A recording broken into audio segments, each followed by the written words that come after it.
Hello everyone.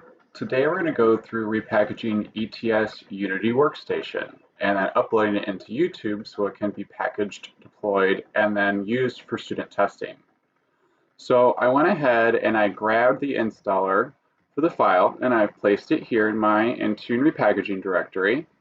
The install link and download files will be available on the website. And so now that we've got everything staged, I'm going to go ahead and get this ready to repackage. Now, open up PowerShell as an admin, and then CD to the location where the repackager is located. In this case for me, I put it under a scripts folder, and I put it under the repackager folder. Okay, and then sometimes if you want to see what's in the directory to confirm, you can do an ls, and it will show you what's in that directory, similar to dir for command prompt. And I'm going to run this Intune utility by typing in the word Intune and pressing tab to autocomplete. And it will fill in the rest of this. And now let's launch it. Right. Now it wants me to specify the source folder. Okay. Well, the source folder is where the Unify Workstation installer is located. So I'm going to go up to the address bar of where it's located. I'm going to copy that into my clipboard. And then I come into my PowerShell prompt and then right click, and it will automatically paste it in here for me. Now I'm going to press enter, and then I need to specify the setup file. Now with executables, you'll need to go into show more options, go to properties, grab the install file name from here, and since it's an executable, we'll copy and paste this, and we'll need to put an exe at the end to specify that. Now we're going to go to the output folder. This is where the repackaged copy is going to go. So I have that located under scripts, Intune Win, ETS, Unity Workstation, today's date, and I'm going to copy this in here and paste that into PowerShell. Okay, now it's going to ask to specify a catalog folder. Since this doesn't have a catalog folder, we don't need to specify that. And a lot of times in education, you won't need to specify this. So no, enter. Okay. Now it's repackaged the application. And now if we look in the Intune Win folder, we now have our Intune Win file. So that's simply how to repackage an application with Intune. And now we're going to move on to the Intune deployment steps. So now that we've got it pulled up,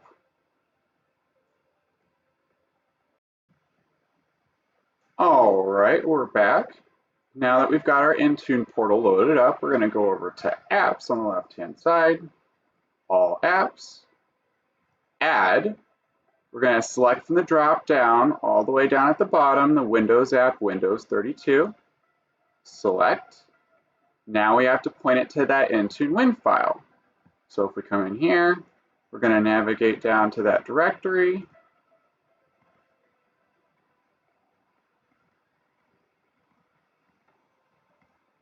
Awesome, now we've got it imported.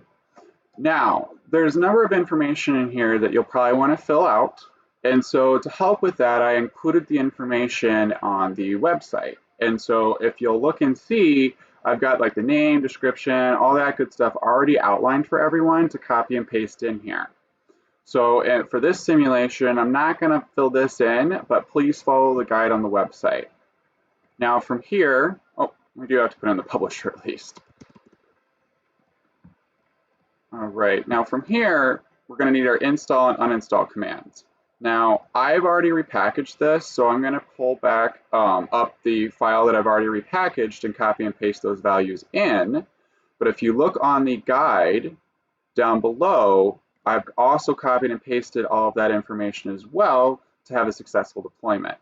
So, if you come in here under Properties, all right, so the description, I'm not going to worry about that, but the install command is located here. So we're going to copy and paste that in. And then our uninstall command is a PowerShell command. Now the reason that I did this versus just telling it to uninstall with the normal parameter is because this installer does not have an easy uninstall method. When it installs itself, it's going to generate a new code each time, and so there's no easy way to tell it, oh, uninstall that.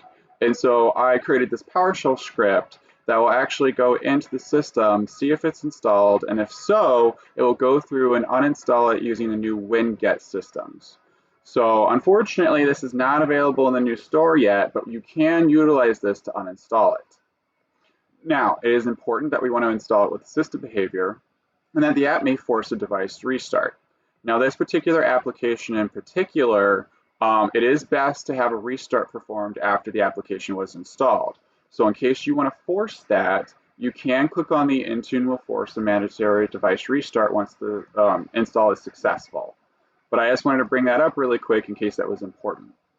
Now we're going to go to the operating system architecture, which is 64-bit. And I always say 2004 or newer because that's unfortunately the oldest that we can go back with winget support. And then I know that this application is roughly only 5 megabytes. It's really not large. Now we need to specify our rules. Now with an executable, it's really important to understand that this rule type, like we're going to have to do file because MSI will import those MSI install commands for us automatically. Executables does not. So we're going to go to file, and then we're going to specify the path. Now, I already did this, and so I'm going to copy and paste that data over, but we're going to notice that this is the install directory where the installer installs the program, and this is where it puts that launcher file. Now, we want to detect that this file or folder exists. Now, I know some of these do install to app data, but as long as you can detect the installer here under program data, you'll be able to detect it successfully. Now, if you do run into one that requires it to be installed in app data, we'll have to talk in the future about how to detect that because you cannot detect things in the app data location when you're deploying things at a device level because app data is usually a user node. All right, there's no dependencies for this, there's no supersedence.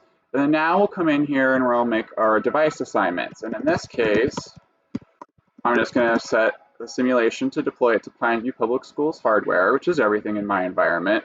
But I want to show and specify that since this is a testing application, we're probably not going to want to show the notification that it's been installed. And so we're going to hide that and set it to device time zone. Now, when we go and deploy this, this will install silently on the target devices, and no one will know that it was installed silently in the background, unless obviously the restart forces them to.